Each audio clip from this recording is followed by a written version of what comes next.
भारत में सोने की तस्करी का इतिहास काफ़ी पुराना है। एक ज़माना था जब समुद्र के रास्ते से सोने की तस्करी भारत में की जाती थी। हाजी मस्तान जैसे माफिया का मुंबई पर सोने के कारोबार पर एक छत्र राज्य था और वो सोने की तस्करी समुद्री रास्ते से ही कराया करते थे, अलग अलग तरीके से। समुद्री रास्ते से चाहे वो छोटे जहाज़ हो या बड़े कार्गो जहाज़ हो, उनके ज़रिए सोना भारत में आया करता था। लेकिन धीरे धीरे करके अंडरवर्ल्ड पे और सोने के कारोबार पर दाऊद इब्राहिम ने पूरी तरह से अपना कब्जा कर लिया और डी कंपनी ने पहली बार हवाई रास्ते से हवाई जहाज़ के ज़रिए सोने की तस्करी भारत में कराई।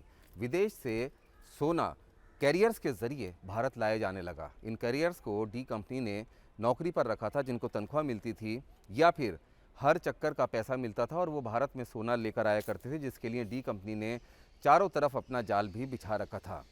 लेकिन धीरे धीरे सोने की इस तस्करी के कारोबार में कई दूसरे खिलाड़ी भी शामिल हो गए और इन पर नकेल कसने के लिए कस्टम डिपार्टमेंट भी इनसे एक कदम आगे चलने लगा। धीरे धीरे करके वो नेक्सस टूटा और सोने के तस्करी का जो पूरा नेटवर्क बना हुआ था वो ध्वस्त हो गया। जिसके बाद सोने के जो तस्कर हैं उन्होंने नए नए तरीके ईजाद करने शुरू कर दिए। पहले सोने के जो बिस्किट होते थे उनको अपने बॉडी पार्ट्स के अंदर छुपाकर या फिर कपड़ों में कंसील करके या अंडर गारमेंट्स में छुपाकर तस्कर लेकर आते थे।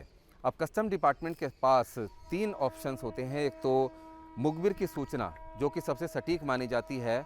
दूसरा, इलेक्ट्रॉनिक उपकरणों के ज़रिए जांच के बाद ये पता लगाना कि मेटलिक कोई चीज़ आ रही है या नहीं आ रही है। और तीसरा, अपनी छठी इंद्री को जागृत करना, अपने बेसिक इंस्टिंक्ट पर ध्यान देना और उसके आधार पर भी तस्करों को पकड़ना।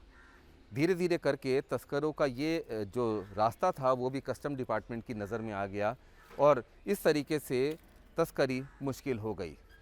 तस्कर नए नए रास्ते ढूंढते रहते हैं तस्करी करने के, सोने को भारत में लाने के, और कस्टम डिपार्टमेंट को हमेशा उनसे कदम आगे रहना पड़ता है।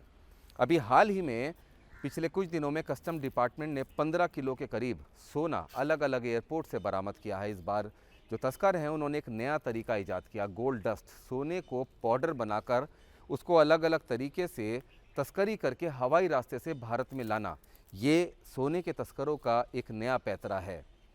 सबसे पहले आपको कुछ तस्वीरें दिखाते हैं। ये जो प्लेट्स आप देख रहे हैं, ये प्लेट्स प्लास्टिक की हैं।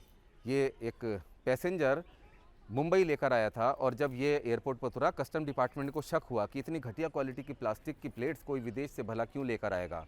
प्लेट्स काफ़ी भारी थी। जब उनको तोड़ा गया तो उसके अंदर से गोल्ड डस्ट निकला। तब कस्टम डिपार्टमेंट को पता चला कि सोना अब पाउडर के रूप में भी तस्करी किया जाने लगा है। दूसरे एक पैसेंजर को पकड़ा गया जो कि ईडेबल फूड आइटम्स लेकर आया था। विदेश से कुछ खाने पीने का सामान लेकर आया था और जब उस खाने पीने के सामान की चेकिंग की गई तब उसके अंदर भी गोल्ड डस्ट ही निकला।